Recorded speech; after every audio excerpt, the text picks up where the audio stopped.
De lluvias, ahora lo vamos a ampliar, pero lo tengo a Facundo Nejam, que es director de Opina Argentina. Creo que ha presentado una encuesta en estos días, se lo vamos a preguntar a él, bueno, para ver cómo está la campaña. Facundo, bienvenido, Pablo Dugan saluda, ¿cómo estás? ¿Qué tal, Pablo? ¿Cómo te va? ¿Cómo estás? Bien, muy bien. ¿Tenés encuesta flamante o no? ¿Fresquita? Tengo fresquita, todavía no está publicada, pero te puedo contar algún adelanto. Si me encantaría, me encantaría. A ver, ¿qué escenario estamos viendo? Primero, se ve un escenario parejo. El punto de partida de salida de las generales, de diferencia de 7 puntos a favor del candidato del oficialismo, hoy parece haberse achicado.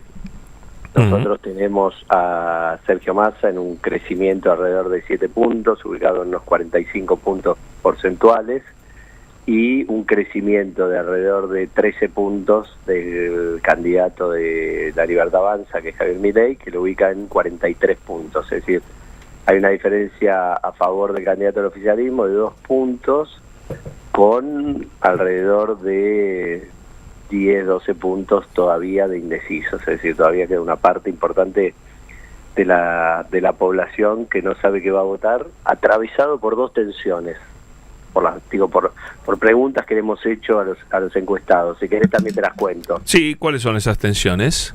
A ver, en el caso de Sergio Massa, como son todos votantes no peronistas, la máxima preocupación que tienen es cuánto de continuidad o no de su gobierno va a tener de este gobierno, que no es el gobierno de Massa. ¿Cuánto de continuidad en su gobierno va a haber de este gobierno? ¿No? Claro.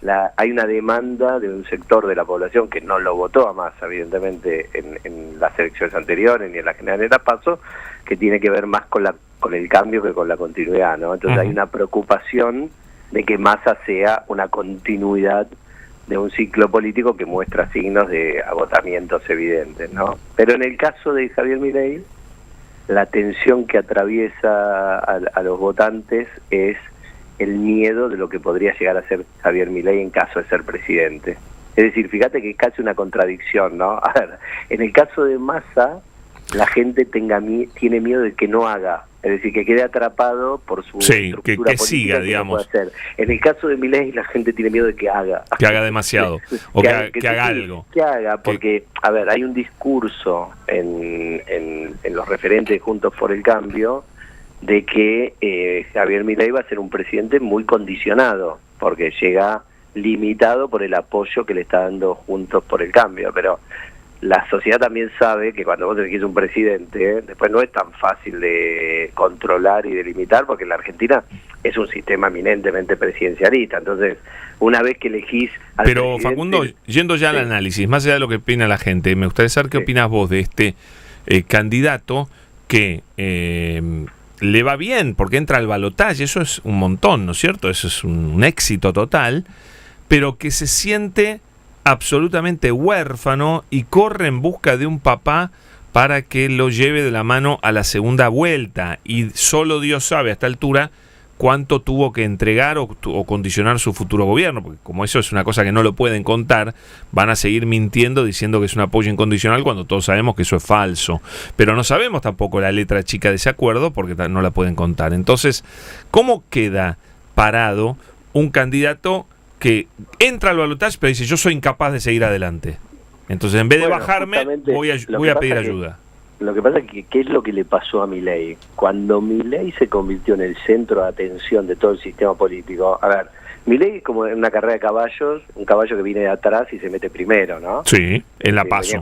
Venía corriendo atrás, la PASO apareció primero, si bien se hablaba de los 3 tercios, hasta la propia Cristina Kirchner habló de los 3 tercios, nadie pensaba que el tercio de él iba a hacer que quedara en primer lugar, ¿no? Entonces, esa novedad lo pone a él en el centro de atención de todas las luces, todas las luminarias van sobre él, y él ahí demostró tener limitaciones en su discurso, en su narrativa, en su estructura política, para poder ampliar su base electoral. De hecho, sacó prácticamente la misma cantidad de votos en la PASO que en la general, y el porcentaje no creció nada entre una instancia y la otra. Es decir, pareciera ser que cuando la sociedad se lo puso a mirar con atención, él construyó su propio techo electoral. Entonces, Ajá, la estrategia que encontró para navegar de la general al balotaje y ver si puede perforar ese techo electoral, cosa que no sabemos porque es un misterio todavía más allá de lo que digan las encuestas, es apañarse bajo el ala de la moderación que representa Juntos por el Cambio al lado de él, ¿no? Sí. Entonces fíjate que hasta hay una imitación en una actitud que tuvo el propio Macri en el en el tránsito hacia el balotaje. ¿Te acordás cuando Macri dijo todo lo que no iba a sacar? Sí, me acuerdo perfecto. Bueno, Milei lo hizo eso en versión redes sociales. Sí, total. Sí. Sacó un video, o sea, hay como una imitación del modelo. Lo que pasa, bueno, acá hay mitad de la biblioteca para un lado, mitad de la biblioteca para el otro. Que es, hay una mitad que te dice, bueno, a él no le quedaba otra, se tiene que abrazar a Juntos por el Cambio y ver si puede construir esa mayoría más del 50%, haciéndose moderado para ser atractivo para los votantes de Juntos por el Cambio, que en principio lo ven a él de manera reactiva, no es un candidato que los atrae. Entonces, él tiene que hacer un esfuerzo sobrehumano para tratar de ser atractivo frente a ellos, al mismo tiempo sin dejar de ser atractivo para sus propias bases, ¿no? Creo que esto lo vamos a ver con mucha claridad en el debate.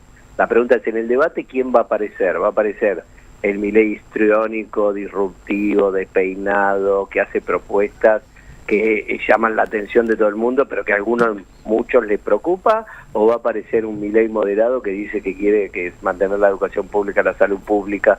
Bueno, es un interrogante, ¿no? No sabemos todavía qué vamos a ver de acá al debate y sobre todo en la última semana de... Pero en ambos casos, es algo negativo para él. Si se muestra tal cual es invotable para mí, por lo menos horroriza a la gente y consolida su techo. Ahora, si aparece siendo todo lo diferente, digamos, todo diferente a lo que venía siendo, también es un problema, porque entonces decís, bueno, pero este muchacho cambió todo en medio de la campaña. Es un problema para él, Pablo, porque él ya tuvo reversión de votantes en la elección paso a la general. Hubo votantes que lo votaron a él en la elección primaria y después no lo votaron en la elección general, porque él después recibió votantes de Bullrich que reemplazaron a su propio voto, pero él tuvo tránsito de votantes hacia Sergio Massa, sí. Y él comparte parte de su base electoral con el peronismo. Y ese es un voto que no existe la identidad Libertad Avanza, la identidad Milei. Es una identidad muy fugaz, constituida a la luz de esta elección. Entonces, si él pierde el encanto que tuvo hasta ahora, es posible que parte de sus votantes no se sientan atraídos. De todas maneras, yo tiendo a pensar que lo más difícil es cómo hace para seducir a los votantes que quedaron hoy en una posición más de centro, más moderada, que son los votantes de Juntos por el Cambio, que además, a diferencia de los otros votantes, no estaban preparados para tener que elegir en un balotaje entre dos opciones que no fuera Juntos por el Cambio. Creo que esta es la gran novedad de esta elección, porque los votantes de Massa del 2015 sabían que iban a tener que elegir entre Macri y Scioli en algún momento, ¿no? No había posibilidad de que Massa llegara al balotaje. No estaban los planes que no entrara al balotaje Juntos por el Cambio, ¿no? No había ningún plan. Entonces, eso los muestra en una situación de mucha orfandad, de mucha decepción, y entonces puede ser que muchos de esos votantes voten al propio Massa incluso, o que no vayan a votar, o que voten en blanco. Bueno, hay una disputa y una tensión interna ahí que está atravesando a ese espacio político y a los propios votantes, que veremos cómo se resuelve, ¿no? Me decían que ya a esta altura todos los que se iban a pasar a Milei, porque está Macri detrás, ya lo hicieron, ¿no? Y eso no le da todavía la victoria clara a Milei. ¿Es correcto este análisis? No, Milei para mí no está todavía ganando la elección. Pero digo, a pesar de que además, ya el efecto Macri ya se generó, digamos. Ya todo el mundo sabe que está Macri detrás, ¿no? No, y además hay otra cosa, que acá puede haber dos fenómenos de distinto tipo de voto vergonzante, ¿no? Que hay que analizarlo, nos vamos a dar cuenta después de la elección. Puede haber un voto vergonzante de un votante de Juntos por el Cambio, digamos, a ver, vamos a ponerle un... Sí, que no cuenta que lo vota Massa ni loco. Que no cuenta que lo vota Massa porque lo han sancionado socialmente diciéndole que votara a Massa y votara al kirchnerismo. Claro.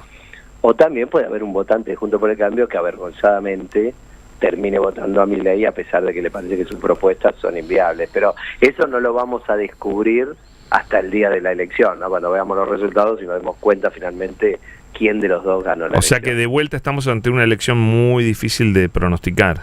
Muy difícil de pronosticar, muy difícil, y seguramente por la cantidad de indecisos que nosotros vemos, que es mucho todavía para un balotaje, más del 10%, los últimos 3-4 días van a ser cruciales para ver los movimientos finales de los votantes hacia cuál de los dos espacios se consolidan. Yo veo, en términos generales, Pablo, veo que las tendencias que llevaron al triunfo de Massa a la elección general se mantienen. No han cambiado, sí.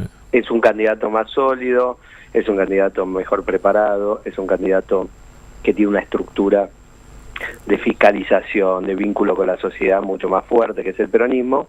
Quizás la única variable que no está presente en esta elección y que estuvo presente en la elección anterior es la división de la oposición, ¿no? Acá ahora la oposición está toda concentrada en un solo candidato y eso no es bueno para un oficialismo, ¿no? No, claro, por supuesto, por supuesto.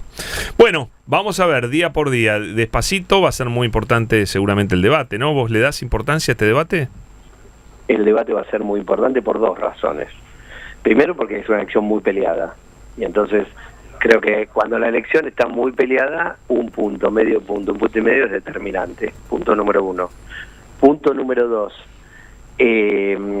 También los candidatos se juegan mucho en términos de lo que la sociedad está esperando de ellos. Por ejemplo, a la sociedad te viene un ejemplo de una de las preocupaciones, una de las cosas que más le preocupa de Milei es su estabilidad emocional y psicológica.